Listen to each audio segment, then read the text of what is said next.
Welcome to City on a Hill Gaming, a 5th edition Dungeons & Dragons actual play podcast. We hope you enjoy our episode.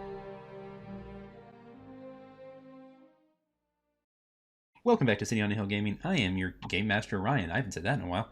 I am your Game Master, Ryan, and we are back with some more 5th edition Dungeons & Dragons goodness. Different group of people. Well, some of them have been here before. All of them have been on a recording before. Yes, all of them have been on a recording before at some point. We'll do something. We're gonna go back to a place we haven't been to in, because Ryan's bad at scheduling, roughly 14 months. Everything's fine. It's been too long, but we're gonna rectify that now. So joining me this evening, James from Geek at Arms. Hello, everyone. Bryan from Geek at Arms. Hello. Kyle from MinMax Podcast. Hey, guys. Mike from Mike Perna. And all associated Mike Perna properties. When did I become a brand? I should Point in never be California. a brand. I don't like you as a brand. Mike obviously from InnRoads Ministries and the Bard and Bible podcast. And also the Facebook group, The Tavern. I do a lot of things, yes. He does many things. Mike of the Storyteller of Noah, also a primary responsibility. It's true. And one more person that we'll introduce them and their character in a little bit. So last time we played, this is a game, this was something different I did. This is an island that exists on its own in our regular game world, but exists only with halflings and gnomes and warforged. So you guys are sort of a conglomerate of those races and some various classes, and you were sent on a mission to find some other people from the city you live in that had gone missing. You found them. You found a huge group of Aarakocra that fled from another continent with their own protective giant bird creature spirit thing. And they're being chased by a group of Goliath. And you decided, as a group, that the best thing to do to help them was to take a bunch of their feathers and some of the bigger feathers and distribute them around the island to try and throw off the track and trail of the Goliath. And I think that's where we left off. You're also searching for something else, but that'll come along the way as you distribute feathers wantonly across this large plain. So yeah. Okay, so let's just go straight with it. I like the idea that the feathers are just going to blow across the island, kind of like I imagine James's character sheet did. The literal physical in my head, because you said blew away. In my head, it's literally floating somewhere. There's like a 2-page stapled together character sheet that just floats on the wind for eternity. As they spread the feathers around, a piece of paper flies in front of them. They grab them and go, "Hal, I think this belongs to you." I like the idea really that weird. There's just a kid somewhere that one day this is going to like smack him in the face. He's like, "Oh, I mean, I need a new character." Okay, that's fine. How? Yeah, okay, I can. And they'd be like, "Oh, I don't want to play a halfling." Yeah, and they toss it again, and it hits somebody else in the face. It just makes its way around the world into various D&D games. It's like This is an animated short that needs to happen. It's like the rubber duckies that spilled into the ocean and then floated all over the world, except it's a character sheet. And yes, I would watch that. Can we get Pixar? Does anyone know anyone at Pixar? I might. This feels like a Pixar like pre-movie short. I know a couple of people at DreamWorks. That's also fine. I'm not particular about my animation studios when it comes to that. Like, okay, I'm just gonna put this out there. I know that that's been a thing. Like, I know you. I've listened to your podcast. I know that it's not weird that you just made that sentence. But is no one going to address the fact that we know people who know people at DreamWorks? I was just going to casually gloss over. That's a good point. That is pretty cool. I know a guy who probably knows some people at DreamWorks and Pixar. That's pretty dope. Yeah, you're not wrong about that. I guess we can't just gloss over that sentence. That's not nothing. Okay. How do you guys want to proceed with this? I envision the rolling of dice for any number of skills to, we'll say, create distraction. Let's go with that. How would the lot of you like to proceed?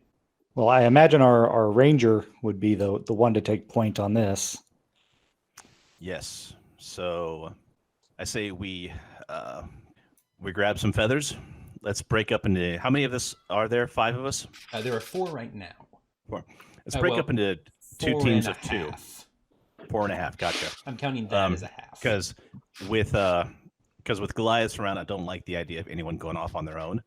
Split up into teams of 2, and one party goes to the north and the west. The other party goes to the east and the south, and we start spreading feathers to lead them. Well, actually, no.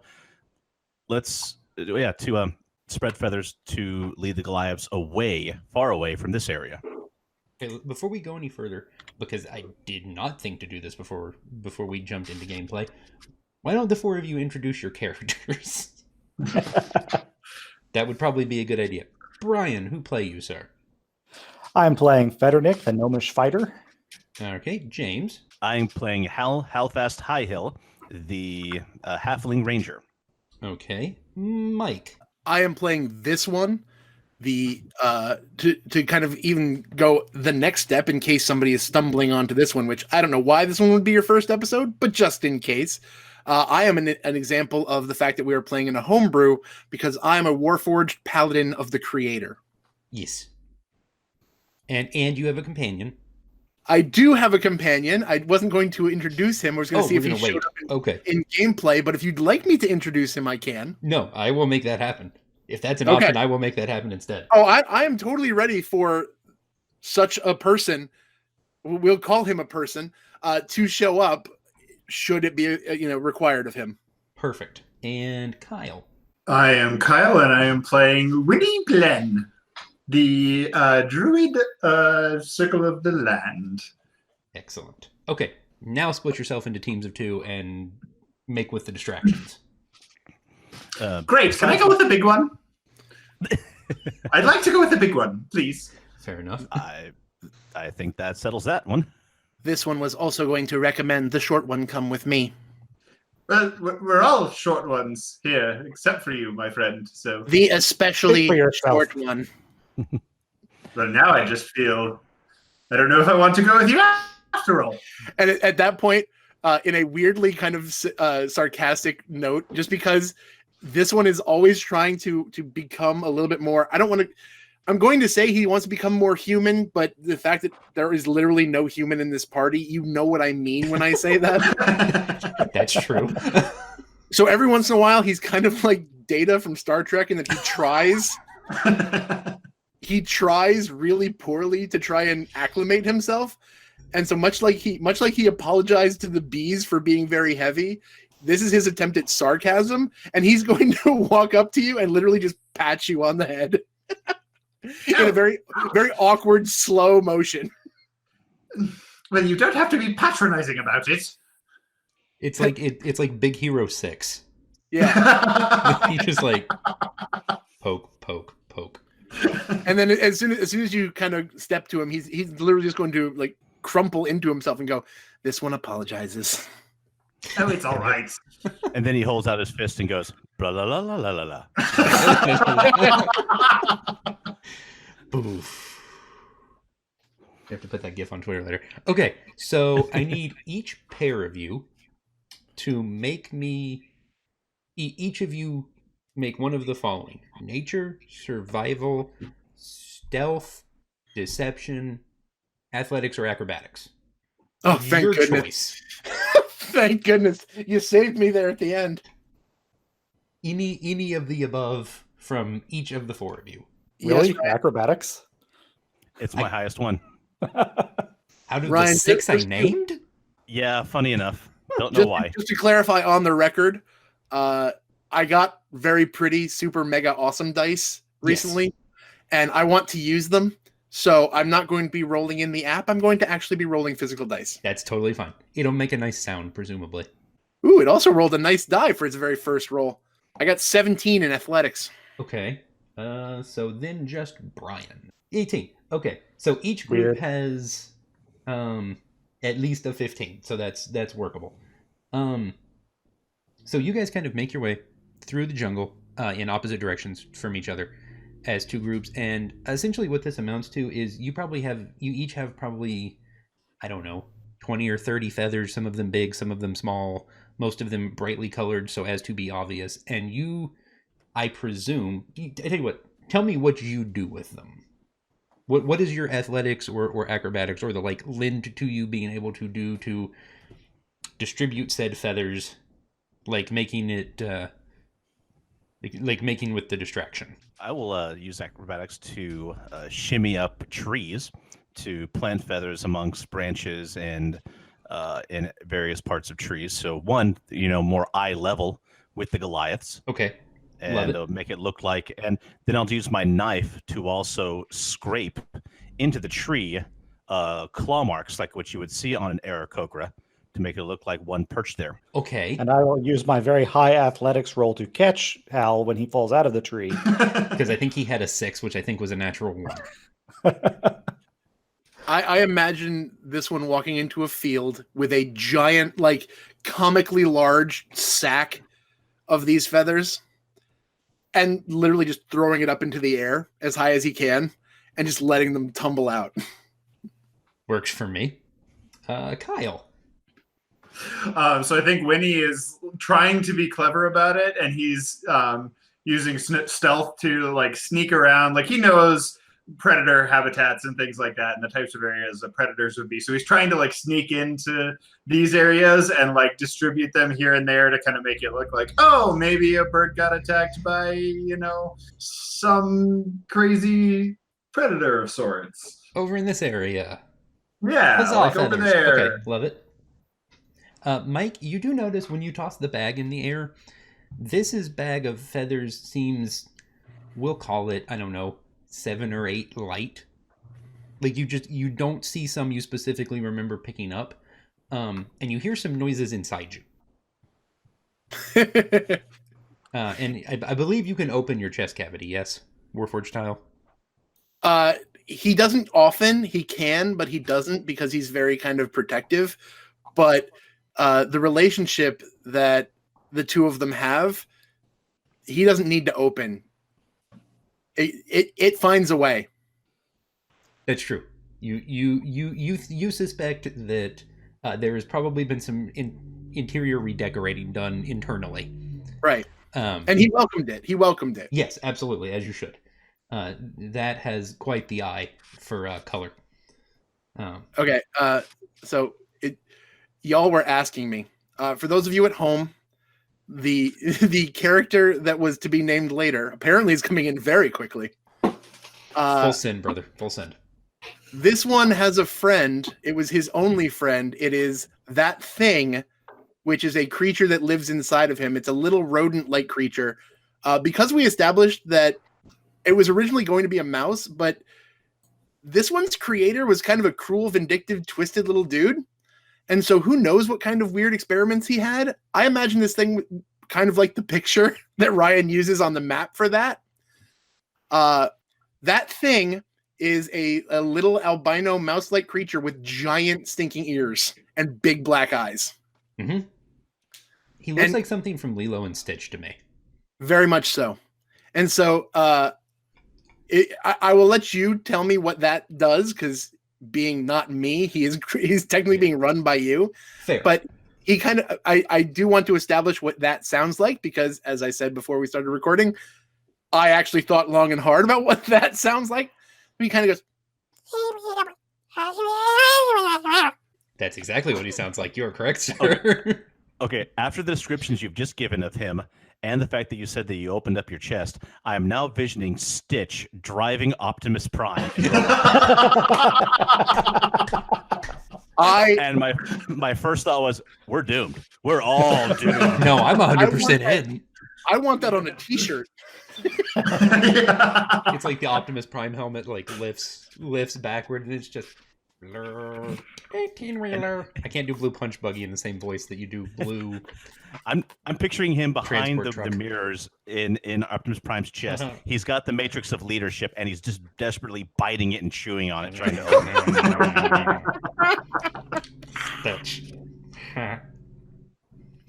Love that movie so much, so good. Love Lilo and Stitch. Okay, so you guys.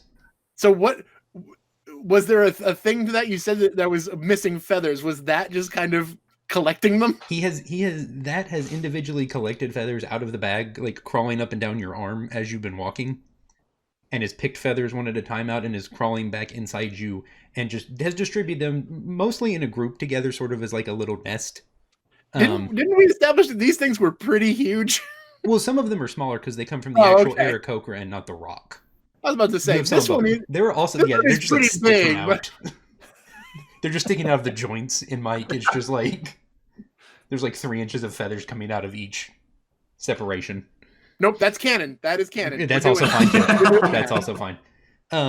So you guys make your way around, and you have an agreed upon point you will come back to. It's roughly where you started.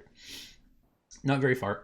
Hal and Federnick, make me perception checks as you return to the area. Okay. You notice. Okay, and actually, Mike and Kyle also make me perception checks. Let's do this 2 separate ways. Let's see. Okay. Ugh.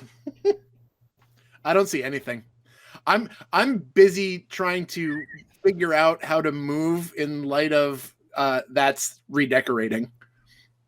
It is stiffening up the joints a little bit. It's causing issues. I just imagine that like he kind of looks down, sees that these things are happening, and again in a moment of trying to figure out what a non-mechanical being would do with this, he just starts very mechanically giggling to himself. Reasonable. Okay, so we'll start with Kyle and Mike. Winnie, as you guys are walking back towards that area, you notice right before this walks, like, because he's kind of absorbed with his internals, right before he walks smack into the side of a giant stone structure that looks like it's been covered over by years of brush growth. You notice right, like you grab him right as he almost walks smack into the side of it. Well, hold on. Watch where you're going, my rather large friend. You're very close to where you guys started before you went to do the feathers, but you had not noticed. That's the wrong reveal area, Ryan. There we go.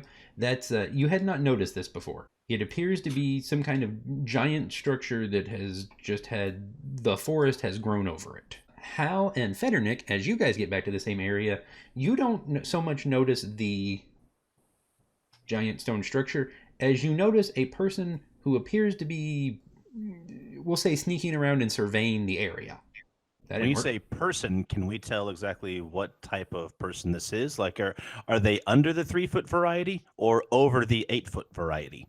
I'm without being specific, certainly closer to the under the 3-foot variety. Oh, okay. She appears to be surveying the area. I exchange a glance with Federnick. Say, anyone you recognize? Not offhand, but maybe if we get closer. Okay, and Dyra. Right, more sneaking it is. Dyra, make me a perception check. 9. Okay.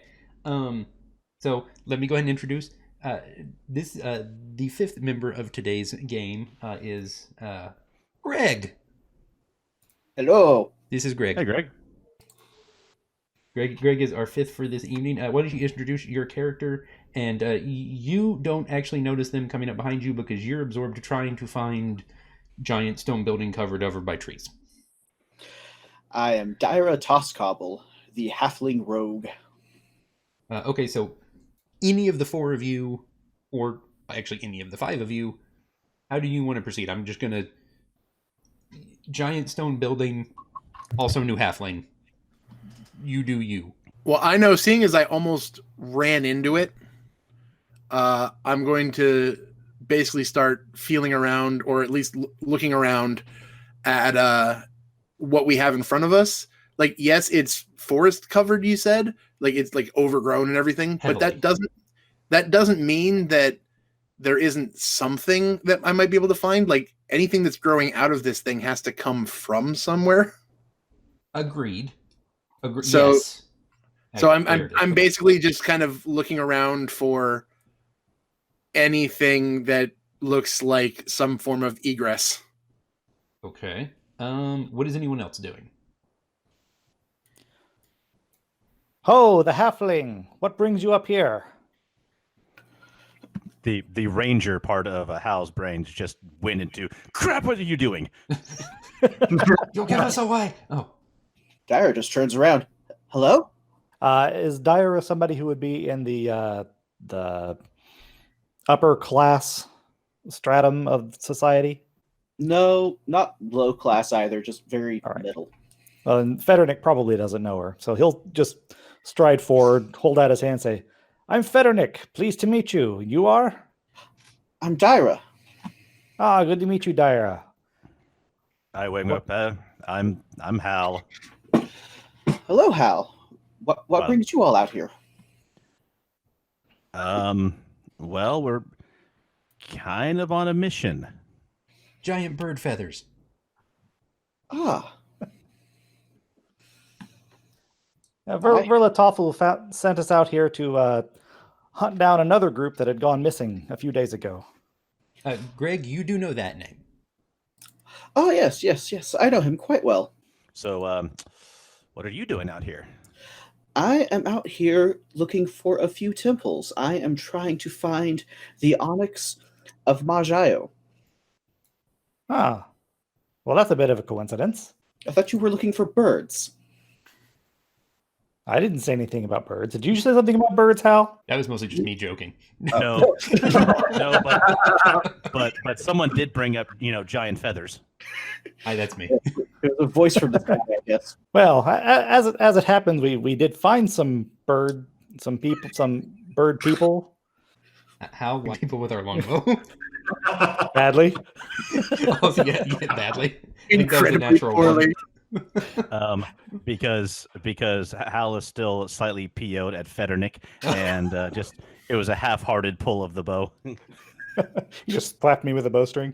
Yeah, Give away our position. I intentionally Jeez. shot it 3 feet away from your foot. Yes, intentionally. Intentionally. I'm still trying to make adjustments to my character sheet, and it's apparently if you just even look at something hard enough, it thinks you're rolling. Uh-huh. He's not wrong. You can even look at it the wrong way in D&D Beyond, and it'll roll in roll 20 for you. That's not a joke. There's a Chrome extension. I'm pretty sure like tomorrow I'll be on Facebook, and all of a sudden, 17, 4, what? How? Why? A dice will roll across the screen like they do in roll 20. Mm-hmm. Oh, that's a 17. That's not bad. I don't know what I'm going to use it for. We'll save it for something. Okay, so Mike and Kyle, you hear voices, and you recognize at least 2 of them. Hey, wait a moment. Don't we know that those people, that sounds? I hear someone, right? Do you hear it? I hear it. They do not seem to be in any sort of peril. This one is occupied. Call me if there's any danger. Oh, all right. Well, I'll just be over there then, and he's gonna wander over towards the source of the voices. Yeah, and this is literally like he's moving over like to be closer to where they are. Like he's not heartless. He wants, like, he's a paladin. He wants to protect them, but he also is very like there's a giant building we didn't know was here, filled with all sorts of potential stuff that we didn't know was there. That's true. That is this one's immediate threat. This person they seem to be having a jovial conversation with, or at least the fact that we change everything into jovial conversations. One or the other, yeah. That means such is the podcast life, I suppose, for us. Yes. So as long as it remains cordial, this has got business. Okay, yeah, I tell you what, you find a lot of stuff you can pull off of the building that comes away pretty freely. This is a pretty large stone structure. This looks like a small fort, like a small stronghold. You also find that near the side there seems to be something else that's covered over by more overgrowth. It's not as big as the structure, but it's pretty good size, and it looks heavy, but it's still covered up by stuff. This one, especially if it's discovered that this stuff kind of tears away Pretty easily. That's where I'm going. Okay. You guys see Mike sort of come around the corner from the tree, and it looks like he's pulling the brush away from whatever this giant thing is over here. Well, it looks like he's found a building over there. I believe that's what I've been looking for. So, Gregory, Dyra knows there's this particular stronghold is the stronghold of the Shadow Paladin, former member of the society you guys are from, who basically spent his life patrolling the jungle, and he rode a large black panther everywhere. He was a halfling. And this was his final stronghold before retirement. And as Mike continues pulling away brush and leaves and also foliage, it's the new stuff and things and also boxes. You find a fairly large, heavy stone panther statue. It appears to just kind of maintain residency outside the stronghold. What do with the giants? I mean, the giant statue's not going anywhere, but like, you also think there's an entrance behind the giant statue. Not like hidden behind it, but like the entrance to the stronghold is behind the statue. This one is basically looking at the door and just kind of acknowledging its existence and just watching if there's anything bad about to come out of it that needs a dealing with. And seeing the large statue, Federnick is going to... I'd like to make an Arcana check just in case it's some kind of guardian of some kind. Go for it. Ooh, okay, 19. On history, you know that this statue is probably just something the Shadow Paladin had created for outside his stronghold. Go ahead and make me, anyone who wants to, make me an actual Arcana check. Dyer is just going to run right over to it. Okay, so we have... Okay, so both Federnick and Ira realize there is some kind of aura emanating from inside the stronghold. It's very faint, appears to be magical in some sense, not the almost like an aura of like enchantment possibly. And like I said, there's a door behind the statue. And Ryan, you said this is kind of like a crumbling structure, right? Like how crumbling? Or is it like, are there like gaps in the walls where you could kind of like enter from another way, or is it still reasonably solid? It's still reasonably solid. If you've played like, I don't even know if they're still in the current version, but in older versions of Minecraft, you had the jungle temples that were like overgrown and hidden, but not falling apart. Sure. Okay. Still structurally sound, just obscure. If you wish to enter, there is no reason you think from a structural stability standpoint, you don't think there'd be any problem with that. Sure. And I should have mentioned this earlier. You think, Federnick, when you were last talking to the Aarakocra before you left, they did not know where the Onyx was, but they believed it to reside in some kind of large structure on the island. All right. I should have been more specific about that. So what do you fellas think? Should we look inside this place? Walk inside the decrepit old building guarded by a giant cat? Sure, why not? What could possibly go wrong? I don't understand the problem. It seems if this new individual that has joined us, this one believes you have joined us? Yes. Yes. Then it appears to me, to this one, that should this other person have information that the thing that we have been sent to obtain is in this building, possibly, it only makes sense that we go in an effort to attempt to possibly find it. Well, this one, I propose that you and I go first in case there's any kinds of creepy crawlies down there that would like to munch on our friends. This is a given. Okay. As you proceed in, make me either perception or investigation. Or stealth, if you prefer.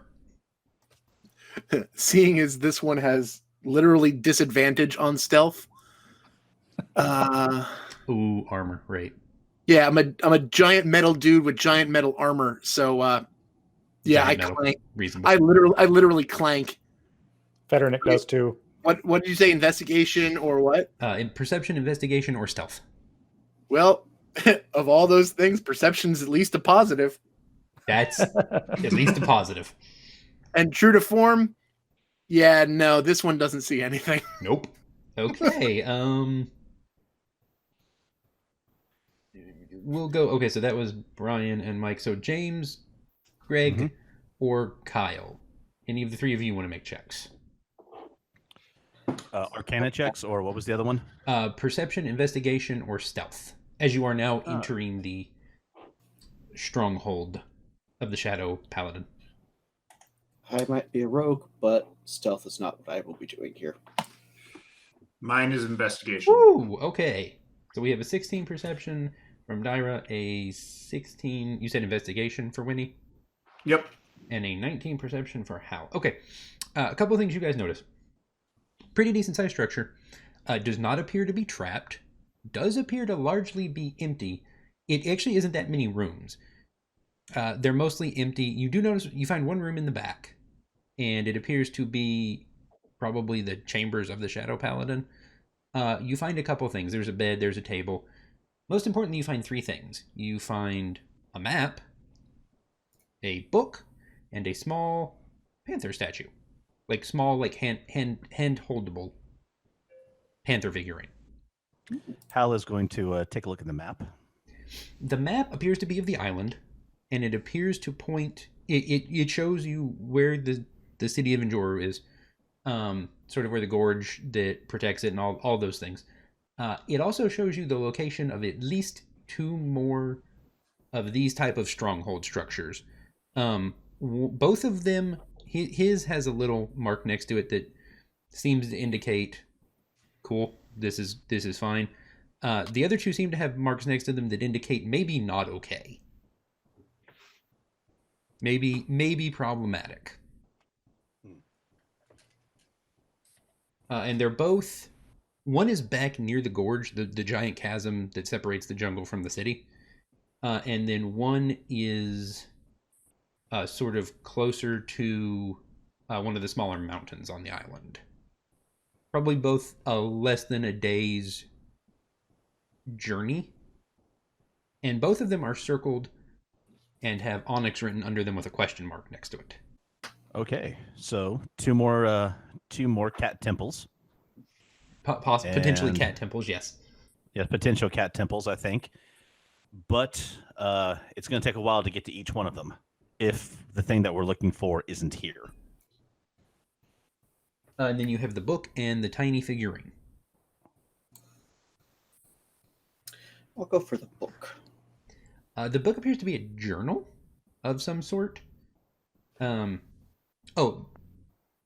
a fourth thing. I forgot the fourth thing. So the book appears to be a journal, probably of the Shadow Paladin himself. It appears to be a chronicling of his last few years protecting the jungle. It makes note of two other strongholds. The stronghold of the Great Kreza. Kreza, anyone would like to make me a history check for Stronghold of the Great Kreza or Stronghold of the Gorge Trithless? I will take history, or we'll just go history. Ooh, that's a 5. Okay. We have a 5 and we have a natural 20 for a 23 and a natural 1 for a 5. Okay. All right. Federnick was not paying attention that day in school. No, he wasn't. Strongholds are only talked about on that one Tuesday in that one year, and he just completely spaced that day. It's okay. Dyer took all the notes. Yes, Dyra took all the notes, and Winnie appears to have taken a fair few notes himself. So the first thing that sticks out to you is the name Great Kreza. Great Kreza, also formerly a member of the city of Enjoru, did not leave on positive terms, took a bunch of other halflings and gnomes with him, and left to start his own smaller protected city in the jungle. Not under great terms, and no one's really had any communication with them in a couple decades. The group you work for, the Injanu, have kept sort of an eye on them, loosely.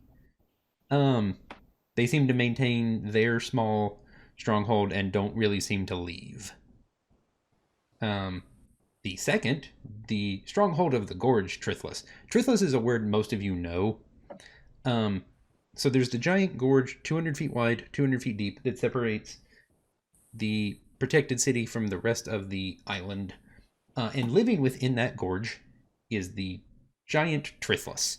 The giant Trithless being a large lizard, sort of somewhere between lizard and wyvern-like creature that is not fond of anything being anywhere near its gorge. The stronghold was built in an attempt to sort of protect that area from the Trithless. That gorge, that stronghold is now abandoned and largely is where the Trithless resides. The Trithless won. And no one has since attempted to rectify that situation, shall we say. And then you guys think the little figurine is actually what was giving off the aura earlier. If anyone would like to make another Arcana, or if you have suggestions for other roles, feel free. Well, I do have that Artificer's Lore. Oh, that'll work. Intelligence checks related to magic items. Oh, perfect. Okay, so this is a... So does it give you a bonus to the check? It gives me double my proficiency. So okay, there's the roll. Roll away. 15. 15, okay. You know this is a figurine of wondrous power. It is a small panther statue. It would likely turn into a panther for the period of roughly 6 hours. And then can't be used for several days. And it is black and sort of an obsidian color, and it kind of glows purpley. All right.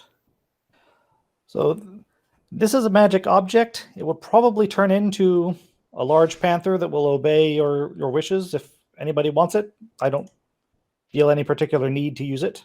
Hal suddenly has a vision of himself riding a giant panther through the woods and says, I'll take it. Works for me. Fetternick tosses it to Hal. Oh, well, okay. Well, I had myself muted, but that's fine. In chat, stats to Panther for, I guess, Hal. As Hal is now possessor of Tiny Panther statue. Awesome. Okay.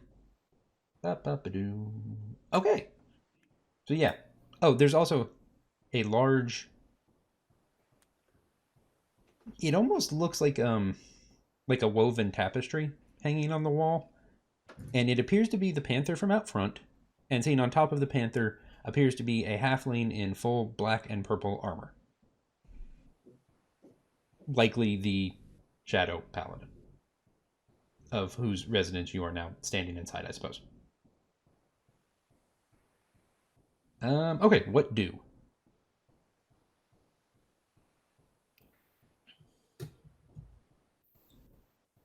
So it seems evident that we should probably visit these additional 2 strongholds.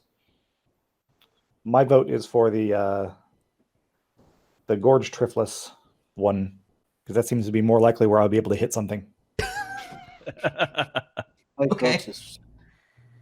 My vote is whichever one is more to the left. Who's left? Hal holds the map askew so that it looks exactly like it's to the left and says, look, and so it is. Let's go. Technically, as you look back at Injoru, from where you're standing, technically, yes, that one is the one that is more to the left. I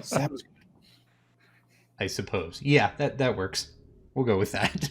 Okay, so if there are no objections, I'm just going to assume you guys will head to the one to the left.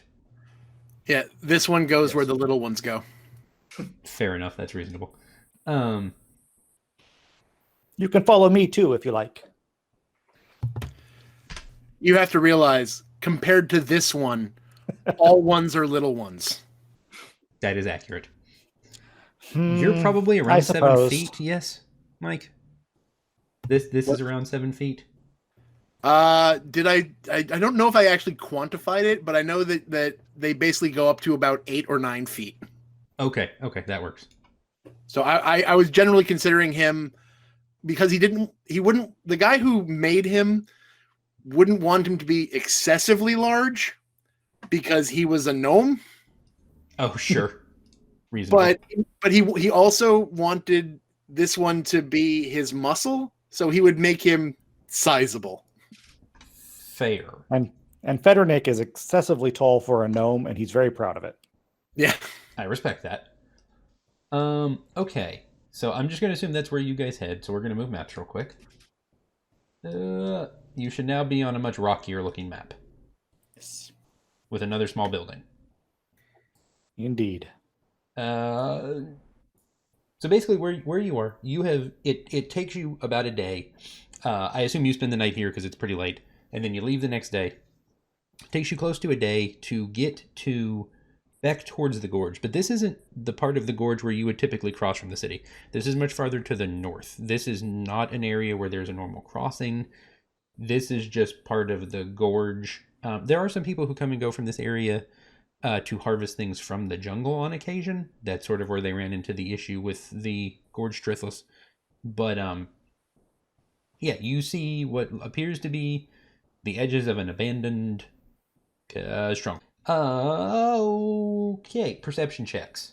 Ooh. You love throwing these checks that this has no business making. I need to look at your character sheet at some point and see what stats he actually has. Ooh. I actually got a 19. There you go.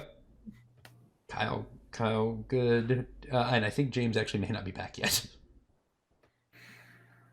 Okay, so that's a 6 for Fendernick, a 19 for Dyra, a 19 for this, a 22 for Winnie, baller,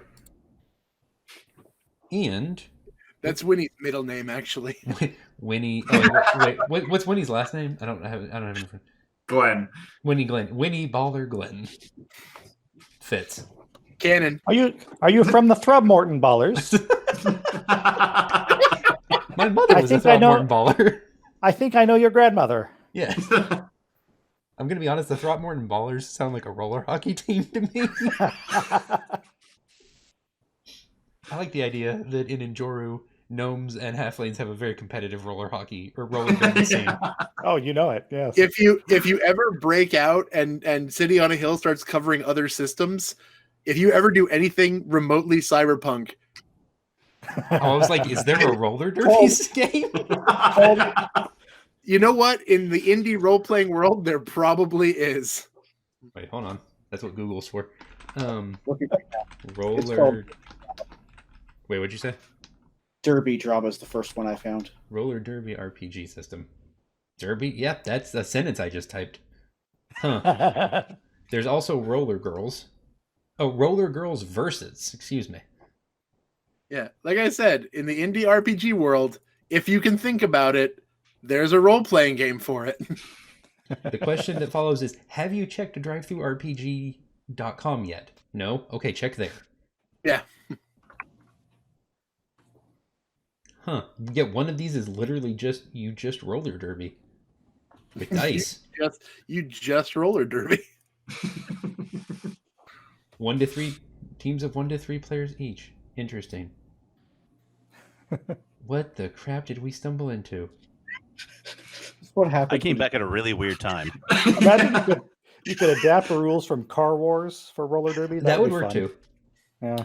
I made a because Kyle rolled real well, and I made a reference to it being Baller, and we decided Baller was his middle name, but it's actually his mother's maiden name.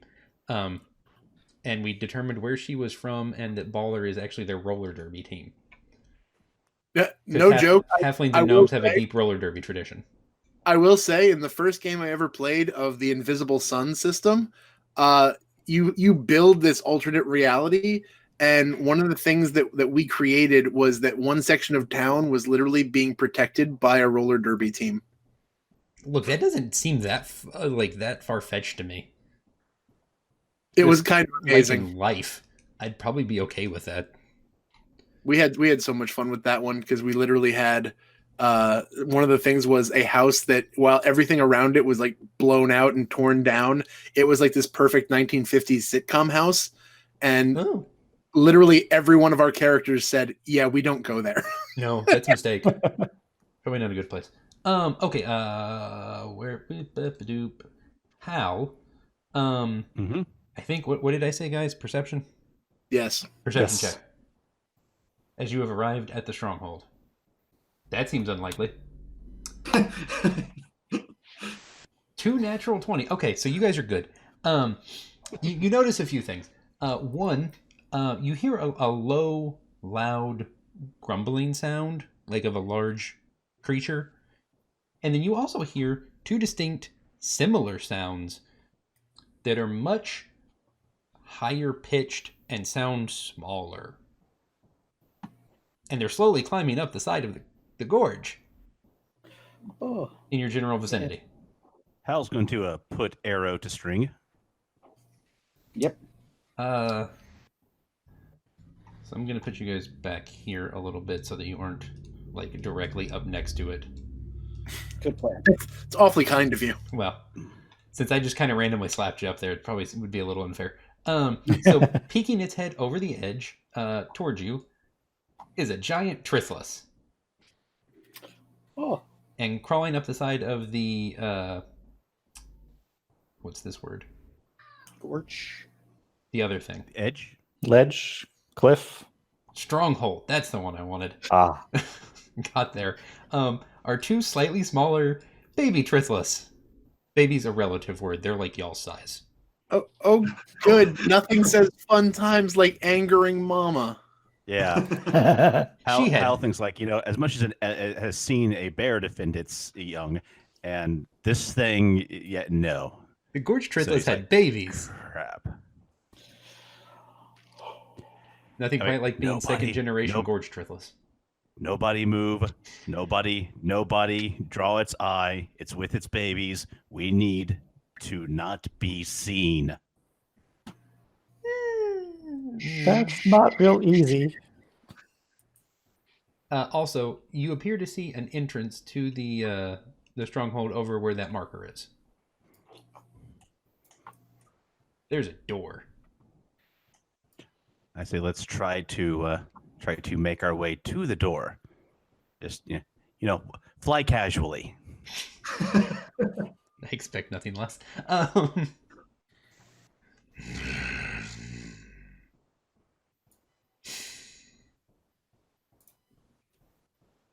Mama climbing over the edge. She hasn't noticed you yet, necessarily, but she will very shortly. Unless Federnick's just dead set on hitting something. Well, he doesn't want to get his friends eaten, so That's not. I was like, yeah, Federnick, go hit it. Oh, right behind you. The whole time. I mean, he wants to start a Behind fight. ya. He wants to start a fight, but he won't because Hal's a chicken. I'm gonna put it this way. This one is not usually one to pick a fight. He will often try to get out of it because you'd think a paladin of the creator is not real keen on destroying things that don't need to be destroyed. Fair. That said, ain't no way Metal Man is gonna sneak past this. Also fair. Oh, wait! I have an idea. Just hold on. And Winnie is going to cast mirror image on himself. Okay. There we go. This can only end in glorious tragedy. A lot of questions. 6 gnomes are obviously more stealthy than 1. So The math checks out. So 3 basically duplicates of Winnie all just like sprout and spread out and are all standing there. And then of the 3 of the now 4 Winnies are just going to start like creeping in the opposite direction of the building, basically south based on the way the map is laid out now, and move. Yeah. Oh, there's 4 there. Okay. Why have him do stealth? I'd be having him do cartwheels and leapfrog. Yeah, well, once they get away from us, then they start like moving a little bit more sporadically and aiming for more noticeable motion. Okay, so the Winnie trifecta makes its way south. You certainly do have Big Mama's attention. She makes a sort of unusual grumbling noise and the two smaller Trithless climb back down the gorge. And she climbs over towards the Winnie trio. It's a Winnie barbershop quartet. Whoa! Don't move real Winnie over there. But you can't have a barbershop quartet without Winnie to sing lead. You only have a bass, baritone, and a tenor down here. You need someone to sing lead. You know what? They're just gonna have to get by. These guys are practiced. They'll figure it out. But you can't do music It'll without be- a lead. It'll be thin, but it'll work. Okay. It'll be fine. Okay. What did the other 5.5 of you do while the doppelgangers start singing show tunes, or I don't know, something from Beauty and the Beast? Ooh. Middleman can't stealth, but I can. Right now, you all can roll, I will say, either stealth to sneak, athletics to move real fast, and because of the distraction, you can all do it with advantage. So far, so good. I got a 16. Perfectly fine.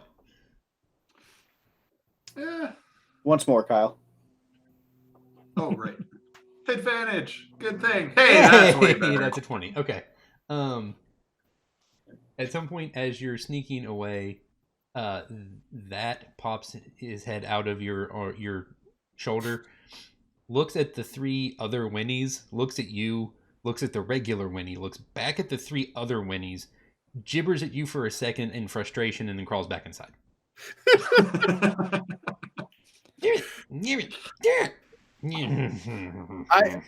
Can I just say, I officially love the fact that we've made that more than just a mouse for moments exactly like that.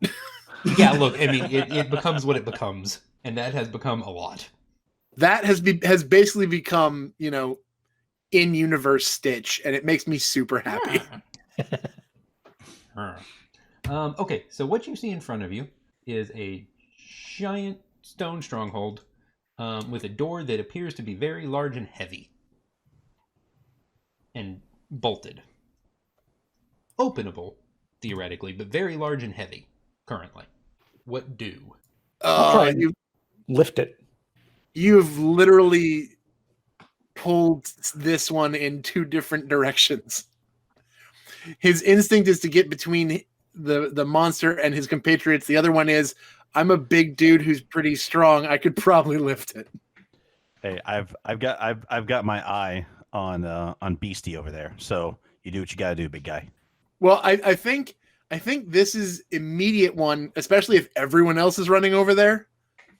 I think he's gonna prioritize being the metal wall of defense and see how they do. Yes, but you're also our automatic door opener. I'm a giant metal man with a two-handed battle axe. I can do it.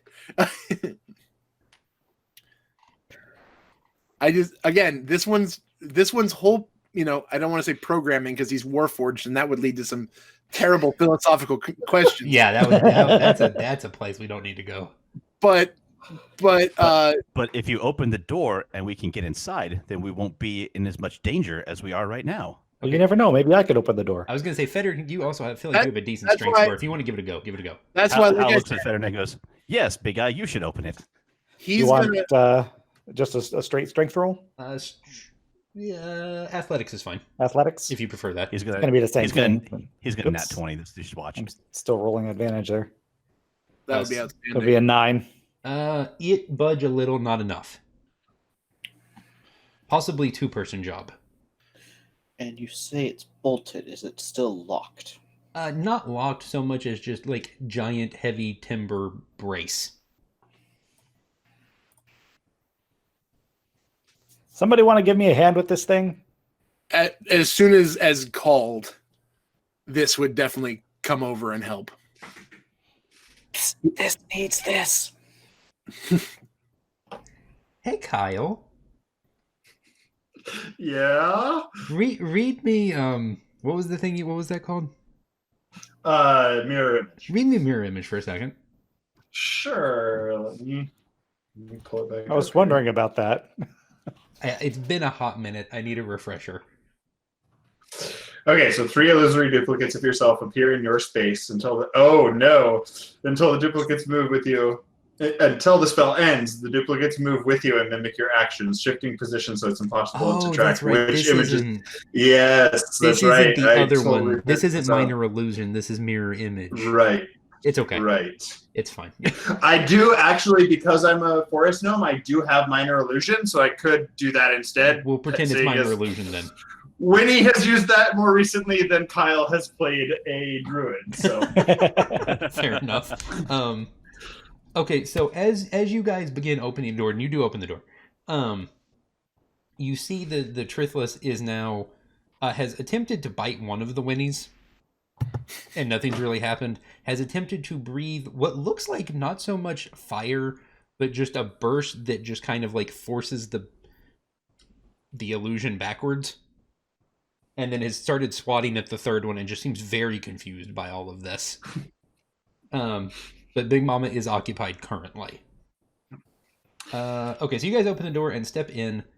Everyone... Let's not say perception this time. Let's say... You guys make... Wait, let's see. Let's look at a stat sheet, because Ryan doesn't remember all the skills anymore. Insight, investigation, perception... Stealth or survival or arcana. Yeah, any of those 6. I think. I got a 15 for Okay. arcana. whoops. Ignore that second roll. Okay. James, you guys are certainly not the only one in this building. Greg, you smell something sulfury. Oh, Mike. Working. Wait, what did you actually roll, Mike? You rolled Arcana? I rolled 15 on arcana. There are several things that give a sulfury smell. Sulfur elementals, some other kinds of fire elementals, giant rock and stone based creatures, any kind, of those kinds of things. Hal pulls the pulls the bow up, aims it down, says, "Weapons up, everyone. We are not alone." And you think there's a second lower floor to this building? Is that where what the smell seems to be wafting up from? Largely, yes. We have to go down there, don't we? You also hear a rumbling noise. A rumbling of movement, not a rumbling of, building falling apart. I should have clarified those two things. Sorry. Quake. A rumbling of something large moving around. And you almost hear what you think is a voice. Can't make out words, but there's a heavy voice downstairs. That's always good. It's fine. So we literally just hear a voice, we don't hear what that voice is saying or anything of the sort? No, it appears to be confusion and surprise, but nothing specific. Oh, so someone's just as messed up as we are. Fantastic. It's fine. There's a staircase over here. Pretend there's a staircase over there. I would imagine that there's no way that this would sense the danger there and not go running down the stairs. Okay, you guys make your way down the stairs. I'm assuming very cautiously. Cautiously, yes. Cautiously, perfect. If you like. Unless you guys want to do something, I'm open to other suggestions. There is something downstairs. Betternick's going to walk down those stairs like he owns them. Okay, fair enough. Cautious is for other people. It's fine. That's right. So when you get to the bottom of the stairs, you hear the low rumbling voice again, more clearly. Who disturbs me? Show yourselves. You have the honor of facing Betternick Sing Sing Song Throborden of the Spittlet clan of gnomes. Who are you? I was gonna make a joke, but the thing happened before I could make the joke. I don't know what just happened, but it's the best. Oh yeah, wasn't anticipating that. No. Hal realizes he's going to die because Federnick is having a midlife crisis. Literally, not only he kind of mutters in a way that only that can hear it, but he's basically going to be like, "This one just knocked out the dents from last time." So what you see a giant chair, and sitting in the giant chair is this lovely lad. Oh, Would you say lovely? Look, it's a relative term. Oh, for the people at home, you don't know what kind of evil he just spit at us. It's a giant, like, stone. If Mount Doom had arms. He's not exactly wrong. Yeah, that's a reasonable assertion. What appears to be in front of you appears to be some kind of large elemental creature. But, like, that talks and also uses chairs. Super good. Super glad this is happening. Super glad I made a tanky character who always wants to defend little people who can't stop talking. So he looks up at you. Gnome. Halfling. Warforged. I love how he just kind of let that one drag out. Mm-hmm. sounds friendly. Why do you disturb my place? You search now- for I'm gonna say, something. now he's quiet. Thank goodness Federnick now is quiet. We're looking for a rock. Have you seen it? He looks at his arms. I don't understand. Hal looks at Diara and says, "What's the name of the thing again? The onyx of Majora's Mask. What is it called?" It's called that now. It's the Onyx of Majayo. Yes, that thing. Tell him. I knew this would happen one day. You little ones. You always misunderstand. There is no stone. I am the Majayo. I knew it. This was never going to say anything, but Mike the player knew that's what this was going to happen. Cool. Why Cool. do you Okay, search so, hey. for me? I have only ever served your kind for one reason. And that time passed. Why do you search for me now? Well, whatever reason it's for, you have to admit, it beats just sitting in a chair all day. I like my chair. But you are correct. It's a lovely chair. It is somewhat lonely here. Yeah. Good news. Good news, everyone. You know, those bird people never did say what they wanted the rock for. Did you say that out loud? I say that to Hal. But yes, out loud. Bird people. Yeah, but we really should have asked, so that's partially on us. Clarify bird people. Well, they're people, but they're birds. And there's a really big one, a rock, with them. You mean Aarakocra? They didn't say. You know they're Aarakocra, yes. Oh, okay. Then yes. Why are they here? They do not belong in this land. They have their own land to the west. They were driven. Were they driven here? They were driven Yes. here. You remember they were driven by the Goliath. Yeah, they were driven here by an enemy, by Goliaths. And now the Goliaths have followed them here. Here? Yes. His eyes flare. The crystals on his back glow the second someone says the word Goliath. Oh, he, good. He look mad. At least he's He leads them. again. So I think we covered this the first time. It's been a literal year and a half, so I may be mistaken. Hal and Fennernick, I believe at one point you were told when you were told that there was the possibility, when you determined that there were the Goliath. The Goliath leader is called the Golai. Golai was the original Goliath, and now it's a hereditary term. Cool. I have the name Tranthel written down in notes that I found. Is that their leader, or is that just one of their commanders? That was their foreman or sergeant. Oh, okay. I think you guys spied on them for a little bit. Yeah. I think Golai is the stylized face on their crest, right? It is. Mm-hmm. He is the original. Before there were a group of Goliath, there was Golai, and from him all other Goliath come. Yeah. He has been gone for probably literal millennia.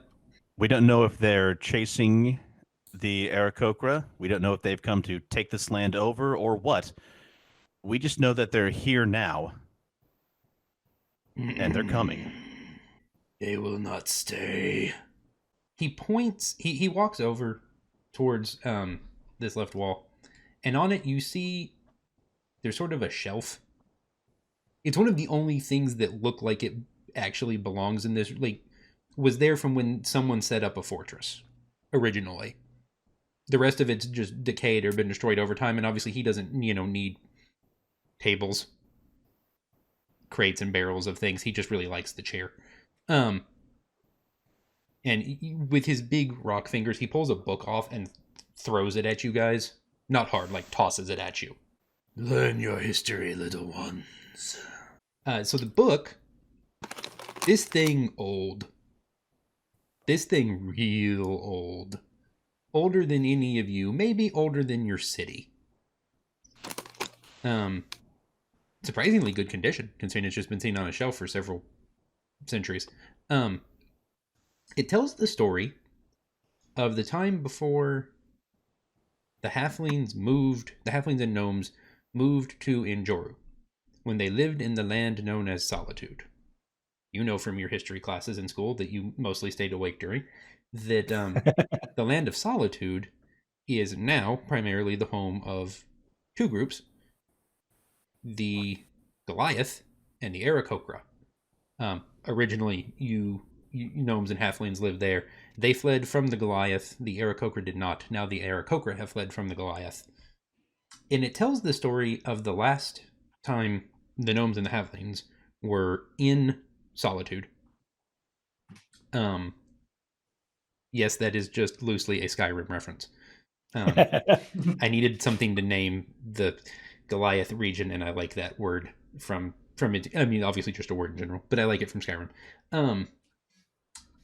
And it tells the story of this great cinder elemental who fought in one-on-one combat against Golai.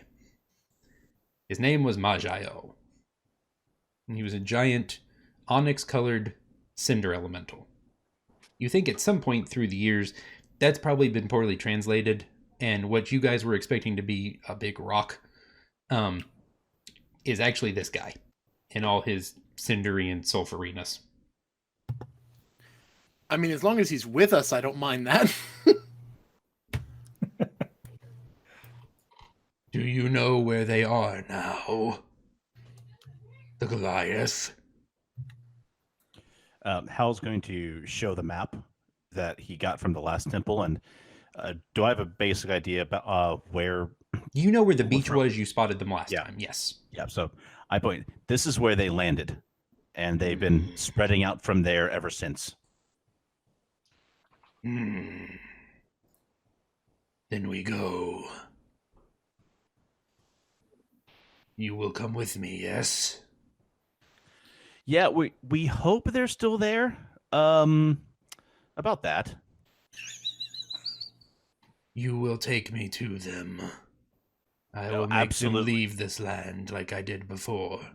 We may have kind of possibly lured them away from there, though. He looks confused. I don't think all of them are going to be chasing the feathers. Well, that's true. Good point.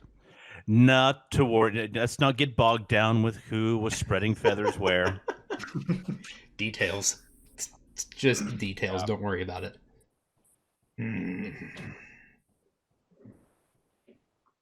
Very well.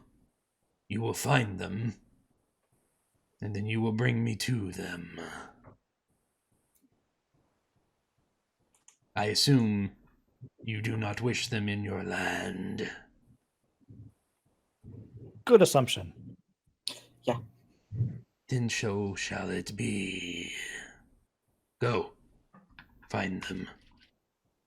Bring me a location. Also, figure out a way to get my chair out of here. And also me, because it's a very small stairwell. He doesn't say any of that. I had a feeling and I just went with it. How did he get down here in the first place? We don't ask those questions. It was built around me. Has anyone watched NCIS? Yes. Okay, one of the main characters has a habit of building boats in his basement, and no one in the 17-year history of the show, where he's built, I think, 5 different boats, has ever explained how any of them left the basement. They've asked. Yeah, they explained it. Did they? You lift up the house. Oh. What? They put the house on. They put part of the house on jacks and jack it up. Did I miss an episode, or did you make that up? Oh. I feel like I missed an episode.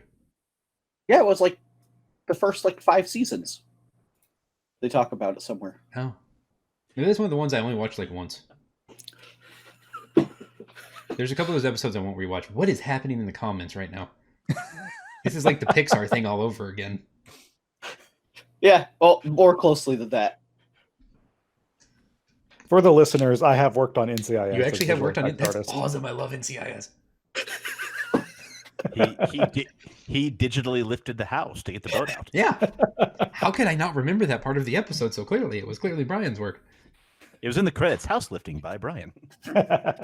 I like that it doesn't put animation by Bryan. It puts house lifting by Bryan.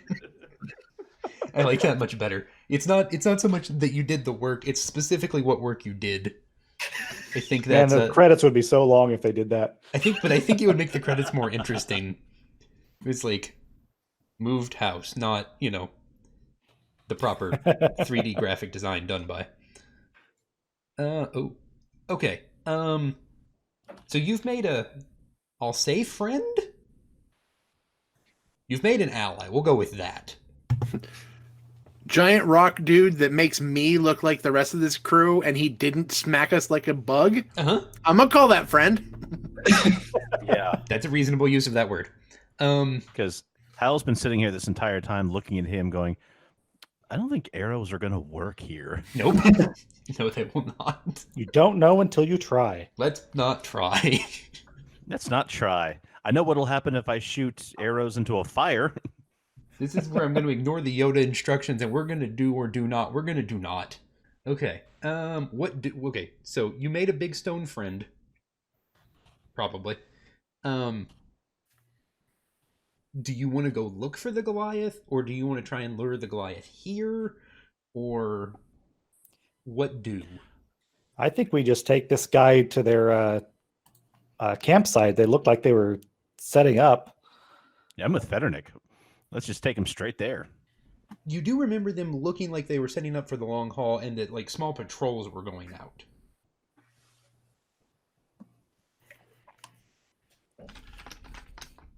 I would say if there's any kind of, I wasn't there for the, I don't think or where was I? Was that in the tree? No, I think this was was actually the first session. I was about to say, because you guys had a session before this one showed up, so Yes. This one was not present for that. But I would say that if hearing this discussion, like if anything of this is happening even remotely in character variety, that this one would say that if they're going out, it means they probably intend on returning. Yeah. You know what? Okay, the rock. Do you Yes. think that it's healthy enough to do a flyby? Sort of like a surveillance thing? No. It goes up in the air. Nice, makes a lot of noise, displays its feathers, gets all the patrol's attention, leads them back to their camp, flies right over the camp, and while they're busy looking at that thing, going, why did it come here? Why did it fly here? They turn around, and Mount Doom on wheels comes rolling up on them. Rolling on spinners. Okay. Doesn't that sort of defeat the purpose of not putting the rock in danger? Didn't we run all over this island spreading feathers so that they wouldn't know where the rock was? Just a thought. Yeah, Both but they're are about to valid have comments. a living avalanche come down on top of them. So, And as Sure, Greg says but- in chat, rock dropping rock, yes. Potentially. or we could ask for just a bunch of birds, a bunch of the his followers to do a flyover. Not be in harm's way, but just to get all of the patrol's attention, lead them to one place. Okay. I'm not Winnie does have opposed to it. Winnie does have a point, though, that our purpose was to sow confusion and prevent them from even knowing that the Aarakocra and the rock were where they were, or if they were even here. So, I get where Hal is going with. I mean, obviously that would get their attention. That's what they're searching for. But also, yes, danger. puts them in unnecessary risk. Okay. Should this plan need to be enacted, this one makes a recommendation. This one is believing that it seemed that the other Aarakocra would do pretty close to anything for the rock's behalf. One would think that as they were throwing themselves against us, there may be a few of them that if it would be in service of keeping the rock safe, they may want to just have a small band that would draw attention should that be called upon. Okay. So you know where to find them. So, quick question: I look at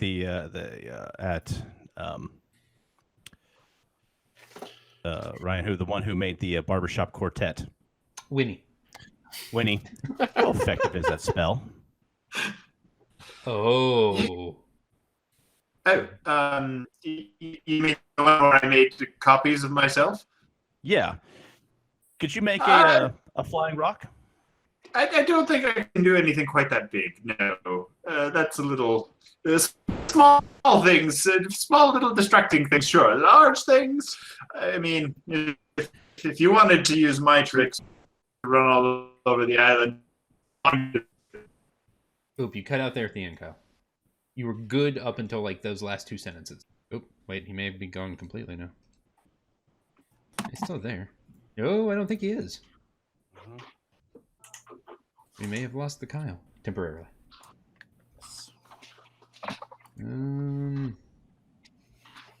He said he was having bad weather.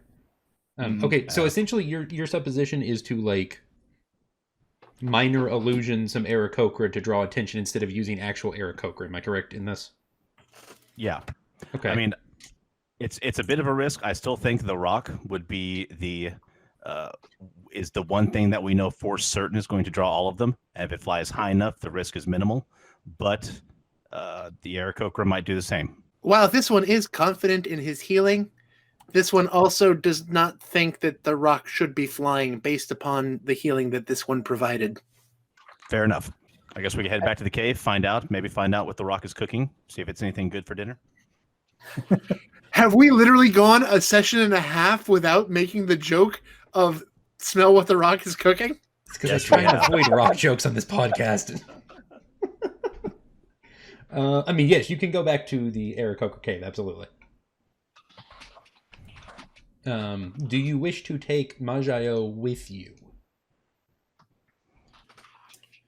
Yes. Probably should. I would say that we should, if for nothing else, then, Big Beaky Danger Bird is outside still.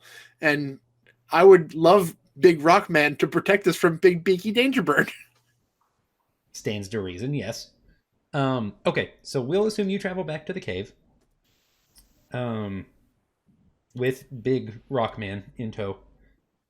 He's very grumbly about the fact that you're not just taking him directly to the Goliath, and doesn't entirely seem to understand why, but he's along for the journey. Okay. Oop, there we go. And I'm doing all this from memory, but I believe this is correct. And where's it go? There we go. Okay. So it takes you guys quite a few hours, but you come back to the giant Aarakocra living cave, full of Aarakocra and also the giant rock. And the Aarakocra look confused because you're back, but you brought a big rock man with you. This one believes there is a phrase, be careful what one asks for. I do not under This apparently is Maj Io. the onyx. One of the Aarakocra looks at you. The onyx of the Maj. We expected an actual physical, rock. Funny I mean, that. technically so did he we. is. Yeah. Our apologies. We did not know. He seems friendly. That's good. We did not send you with the intention. My apologies. And he bows to you and then also to Majayo. You look familiar, large one, from the art of my people. Majayo kind of looks at him. This is not surprising, little one. Many centuries ago, I defended your people. They tell me the Goliath are here now. So my journey begins again.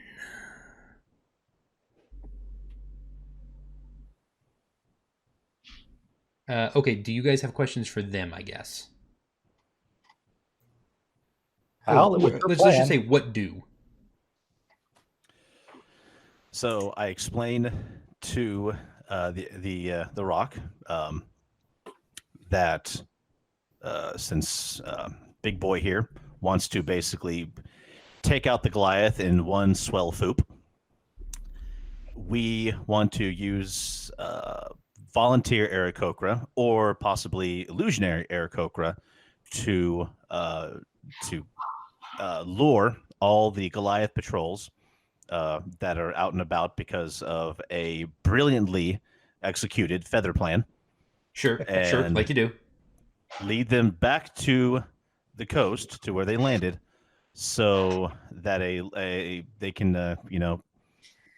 get Pompeyed by Majayo here. Okay, so you see a couple of them step forward. We have our own Magi. I believe they can assist you with said illusion. And 3 or 4 of them step forward. I would recommend you take them with you. Perhaps, yes, do as you said, and then perhaps the great Majayo will do as he has done before. Majayo just has a big smile on his face now, relatively speaking. One thing I do want to ask Majayo is when Federnick and I scouted them, we counted like somewhere around close to 200 of them. Now, I'm not doubting you and your brutishness, but can you handle that many? You want to say brutishness to him? You are not wrong, little one. We will require assistance. I will leave that to you. So you guys have a couple of options. We're gonna stop basically now, but you would, in theory, have a couple of options. Obviously, there are more sort of scout units like your own. Maybe some of the Aarakocra, and you also know there are small other pockets of people who live on the island, sort of in their own isolation, who, while maybe not as sociable towards the bigger city, would probably not be thrilled with the idea of the Goliath rolling in heavy. However, the group of you would like to proceed with that, as the Majayo awaits the smashing. Hulk smash, Maj.io smash, potato potato. That should be what we name this episode. Or the next one that comes, the smashing. The smashing. Maj.io smashing. Okay, I think we're actually going to call it here. So, gentlemen, thank you. Thank you. We'll run down the list and hopefully get Kyle either in on this, or hopefully, because I think Kyle can at least still hear us, even if he can't talk back to us. He can hopefully either talk now or send me an audio recording later with all pertinent information. So you guys just tell us where you can be found on Twitter, what other projects you're a part of, and I will put all the links in the giant description at the bottom of said episode. Mike. The simple answer that can get you everywhere you're going to find me is InnRoadsMinistries.com. INNRoadsMinistries.com. I literally have links to everything there. And that includes both podcasts, presumably. Yes, it does. Games for Profits and Bard and Bible. And you can even find Saving the Game there. We'll try Kyle. Can you hear me now? We can. Hey, that's a win. Yeah, I'm getting some bad weather, so things are a little wonky. I am Kyle from the MinMax Podcast. You can find us basically at MinMax Pod on all of the socials. Otherwise, you can find me personally on Twitter at Stainbrook Kyle. I'll admit I'm not on very much, so if you want to follow me, great. If not, I don't blame you. Okay. I don't have a response to that one. Okay. It'll be in the description. Go follow them. MinMax is much more interesting. I'll put it that way. Follow them all four of them. Yeah. You, Ashley, Alan, and then the show. Yeah. We'll put them all in the description. Sounds good. Ryan and also James. Well, we are at Geek at Arms, geekatarms.com, at ArmsGeek on Twitter. And James, Facebook? Facebook.com/geekatarms. And Bryan, Christian Gamers Guild. Yes, the Christian Gamers Guild has been defending Christians against gamers and gamers against Christians for nigh on 20 years now. They can be found at christian-gamers-guild.org. Excellent. And Gregory. You can find me on Twitter at TAOS777. And you can catch me every few weeks on the Nerd of God Daily Devo. And I possibly have some other things in the works as well. Excellent. Links to all the pertinent things in the description. Gentlemen, thank you. And presumably because I left you on a cliffhanger, you have no choice but to come back again. It's not that hard of a sell, trust me. I kind of figured it wouldn't be. So at some point in the future, this is part 3 of the Enjoru series. There will presumably, hopefully, be a part 4, possibly more. I don't know. There's always more things for the Maj.io to go smash. We can make that happen. So stay tuned for that. We hope you enjoyed this. CityOnTheHillGaming.com, at CityOnTheHillGame on Twitter, or wherever you get your podcast. Go to subscribe to all we just mentioned like a half dozen podcasts that are all real cool. Go click those subscribe buttons. Follow them on Twitter. Thanks for listening to City on the Hill Gaming. For more information, you can find us online at cityonthehillgaming.com, email us at cityonthehillgaming@gmail.com, or find us on Twitter at cityonthehillgame. For more information on saving the game, you can find Peter, Grant, and Jenny at stgcast.org or at Saving the Game on Twitter. Thanks, and have a blessed day. Special thanks as always to our Patreon backers, Ashley, Joanne, Tony, Andrew, and Christina. We really appreciate you guys. Make sure, let's check audio real quick. Bryan. This is Bryan, speaking at the tone of voice that he will probably use during the game. Is it too loud? Is it too quiet? We'll never know. Testing 1, 2, 3. Perfect. Mike. Hold on. I promised you something next time we were recording, but I didn't look it up. So get somebody else's first. James. This is James recording at about the level that I will be from the distance from the mic that I usually do. And how's that sounding for you so far? Seems perfectly fine. Kyle. Good. Man, Bryan and James, you guys sound all professional. I know, right? But I'm recording at this distance, and I know exactly how I'm going to speak. I always like, I'm going to talk like this, and then we get into something. I'm like, I'm going to talk like this now. I'm recording at 128.8 kbps at 41.1. Usually Alan handles all that stuff. I just talk and make sure I stay on axis. That was a heck of a flex right there. No, I like it. That was good. This is a sign that we've been doing. It's been so long since we've done this. Am I recording? Yeah, that No, was my question. no, you're not. I am. Okay. I just wanted to make sure because I can. That's a thing I have at my disposal. We have done that once in 2.5 years, and one person recorded everyone except themselves, and so we never aired that. Oh, that is. I had that happen to me. no. I had that happen to me. One guy did it without headphones, and so literally everybody was on his end. Well, no, everyone was on his end, in my case, except him. Oh, no. So I had, because it was Shanine Thompson, her husband, Tony from the Nerd of Godcast, and Scott Higa. And Scott managed to record everyone but himself. That's horrible. And so we played D&D for 2.5 hours, and it's none never of it was going usable. anywhere with it. Because you literally only have 3 of the 4 party members for the entire thing. Because it was 2 days before it was going to go up, and I'm like, oh, I should probably edit that. Where's Scott's audio? Oh. Thankfully, I had already recorded something else with somebody else, and I'm like, how many? Okay, this is what's going to air. Never mind. Audible. We're fine. Okay. Mike, totally for the first time. Audio check. Yeah, I promised you. I think it was either in the tavern or on Twitter or something that when I was going to do a sound check with you next, I would recite a certain piece of glorious literature. I do remember this. Yes. Blade with whom I have lived, blade with whom I now die. Serve right and justice one last time. Seek one last heart of evil. Still one last life of pain. Cut well, old friend, and then farewell. Okay, The prayer of Sir Orin Neville Smythe. What is that from? Flight of Dragons. Oh, okay. It is literally the last thing he says before being bathed in dragon fire and throwing his sword, also bathed in dragon fire, through that dragon's heart. Love it. Flight of Dragons, if you've never seen it, make it happen because it's dated as all get out, 1982, but it is glorious. And it as John Ritter as an unlikely hero. Oh, this animation style. Interesting.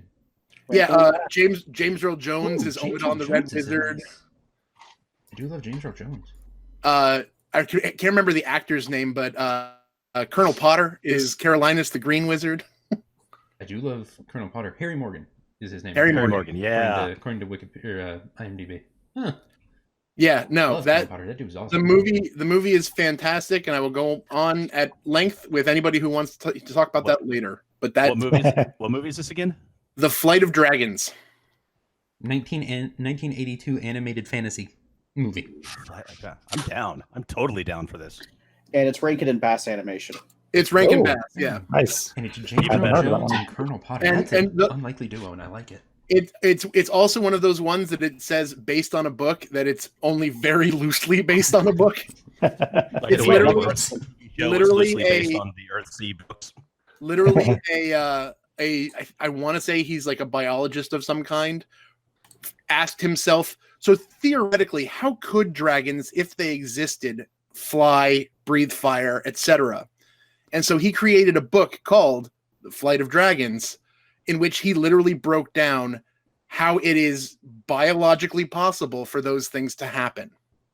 I kind of want to read that now. They then created a cartoon. Rankin Bass created a cartoon where there are 2 worlds, the world of science and the world of magic. And there is, I'm just going to leave it there. It's so great. Interesting.